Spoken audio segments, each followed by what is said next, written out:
Hello everyone. Welcome back to the channel.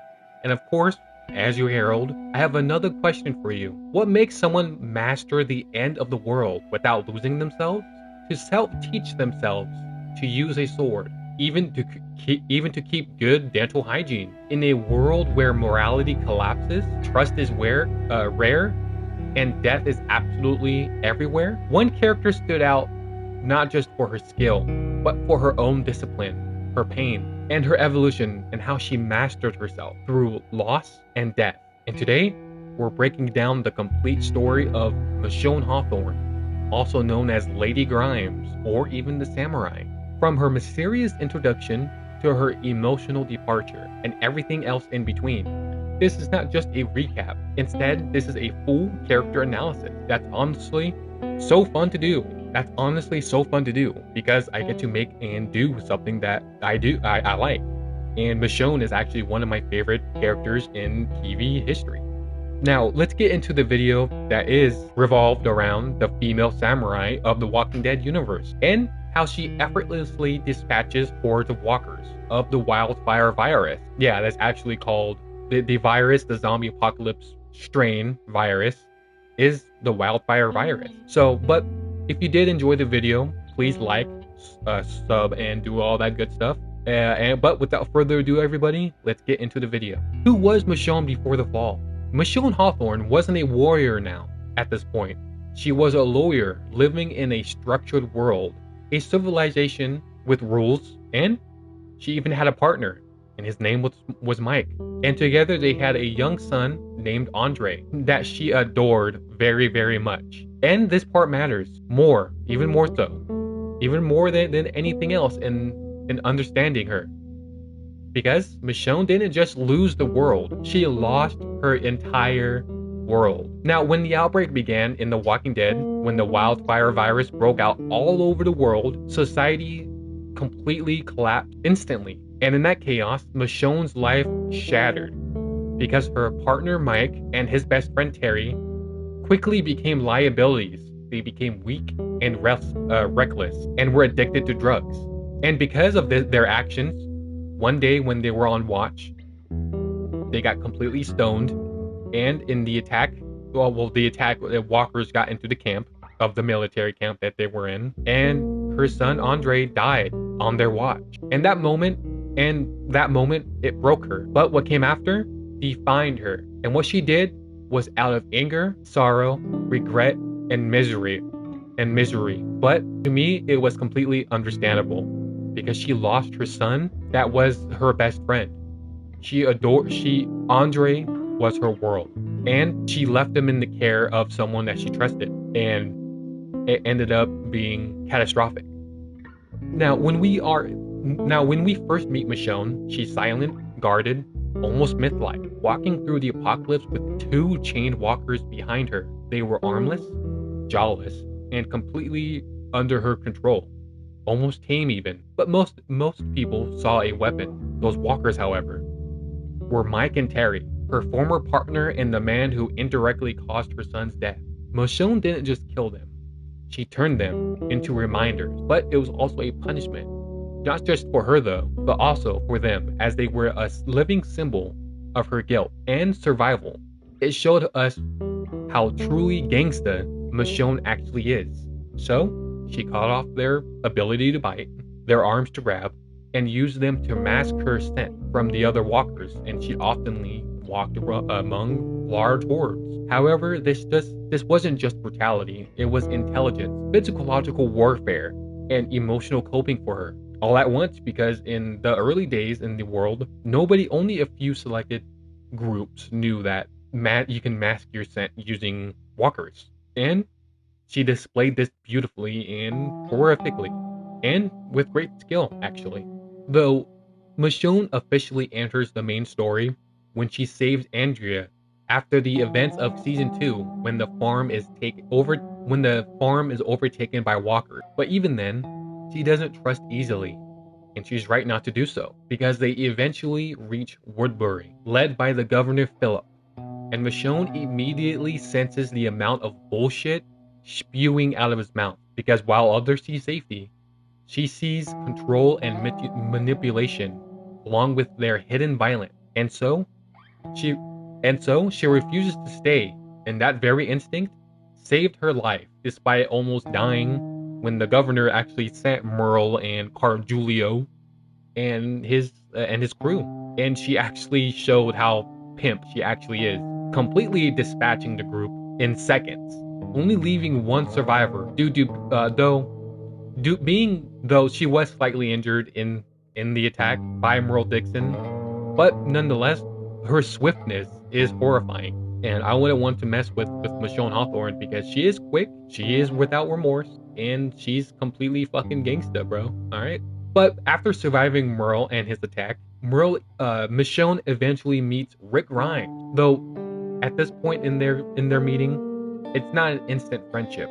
It's cautious, measured, even earned. Now Rick at this point is broken, unstable, and haunted. I mean, they recently just took the prison from the dead, and were actively burning and burying their loved ones. I mean, they just lost Lori and T-Dog, but Michonne, dude, she understands trauma all too well. She sees past his instability, and instead of fearing him, she grounds him. One of the most important turning points is when Michonne finds the prisoner group again, carrying formula for Judith. Not just because she had to, but because she chose to. And that decision, well, it marked the beginning of her very own transformation from lone to survivor to protector. Because she isn't evil. She's purely only a survivor. And she may have to do wrong to live. But though, I mean, clearly, she isn't different from anybody else in the world. Because in reality, she just wanted to get the baby the food it needed. And that baby, dude, it's Judith. Little ass kicker. Little ass kicker. And because of this act of kindness, Michonne slowly becomes a part of the group. But more importantly, she becomes part of the family.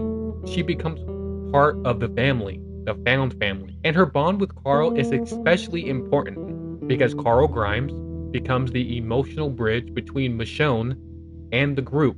With Carl, she laughs again, jokes even, opens up, and for the first time since losing Andre, she allows herself to feel again, to feel human. And that's huge for her character because Michonne wasn't just surviving before, she was just empty. And Carl gave her something back. He gave her a piece of her humanity. And it was beautiful. And I don't know, it was amazing seeing her open up to Carl.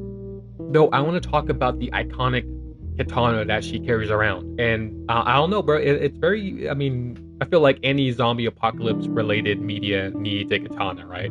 From video game to movie to TV show. So now, as we get to know her season by season, Michonne's katana is one of the most iconic weapons in history. I mean, it stands there right beside Daryl's crossbow, Negan's barbed wire baseball bat Lucille. It even goes side to side with Rick's Colt Python. But her sword, despite, out of all the other weapons, it's more than just a tool now. Because it represents control, precision, discipline, and unlike guns, which are loud, chaotic, and even unpredictable, I mean, a gun at any point can fucking explode, right? The sword is quiet, intentional, just like Michonne. And she didn't have it, but she didn't have it before the fall. She found it and decided to master its blade on her own. For every swing is calculated, every kill is deliberate, and it reflects who she is because she is focused, controlled, and very fucking deadly and swift. But also, dude, you can't deny it's pretty fucking dope just carrying around a massive katana in the zombie apocalypse. And it adds iconicness, you know what I mean? And honestly, dude, I cannot get enough of it, and I need more of it. Now, I really liked her in season 6 and 7 when the group eventually makes it to Alexandria as the series continues. And after Jesse's death, the white blonde chick that was married that Rick tried to teabag. After her death, and within the Alexandria horde, Michonne and Rick's relationship grows, and eventually they fall in love. And I guarantee you they were raw dogging it, for sure. I don't think condoms are actively being made during the apocalypse. Though, we see that this isn't rushed. It's built on. trust even, but they share in their trauma and mutual respect. And therefore, together, they become something beautiful, but they also become leaders, not just survivors. But also, we see that they become symbols of hope for each of the communities, from the hilltop to the kingdom, even the sanctuary. And Michonne evolves into someone who doesn't just fight to live now, she fights to build something better, a future, even civilization.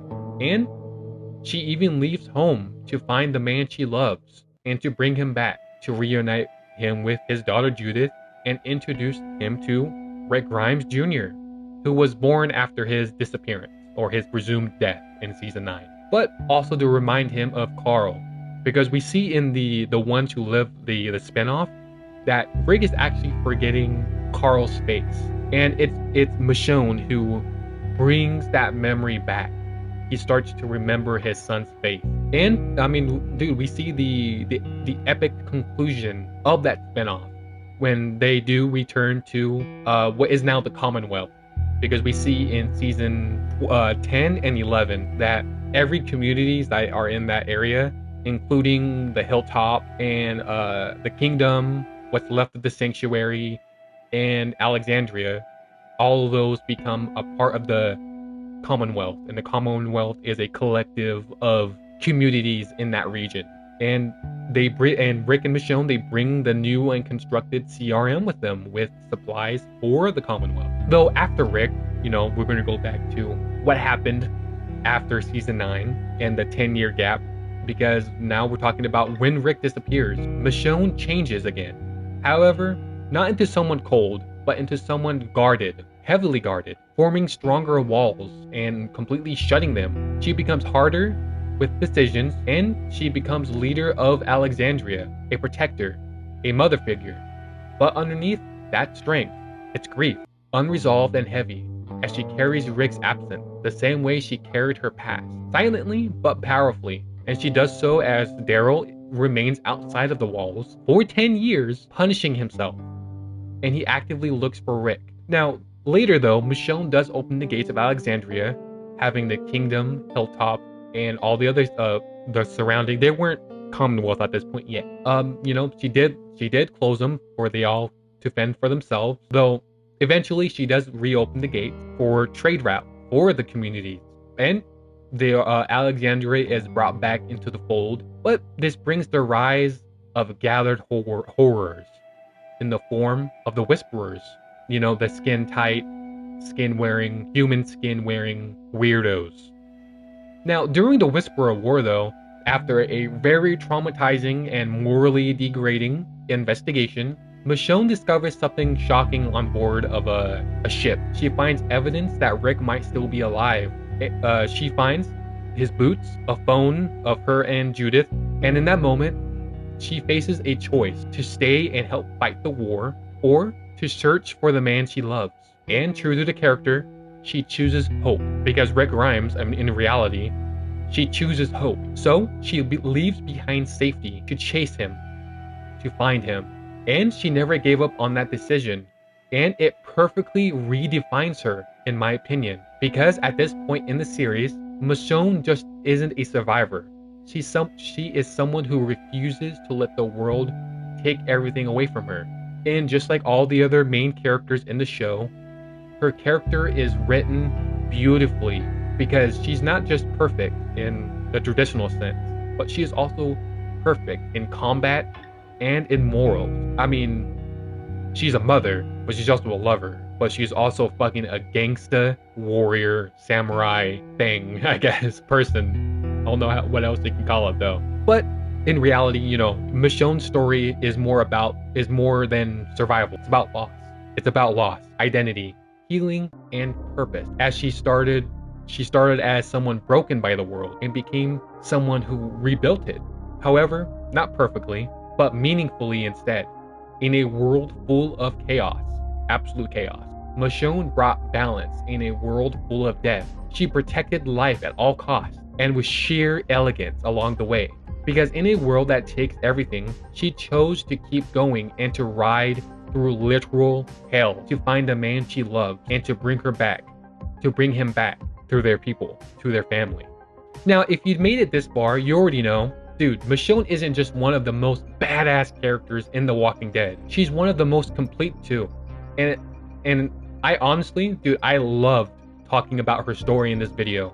And if you want more deep dives like this, I mean, I have made a Rick video, a character analysis similar to this one. So if you like this one, go and watch that one. I really had just as much fun as making this one as I did with that one. It was amazing. But if you want to see other ones like Daryl and Negan, I have those coming up as well. Please hit that subscribe button and let me know in the comment who I should break down next. But till the next time, remember one thing. We are the ones who live. But without further ado, I'll catch you all in the next one. Have a good one. Bye.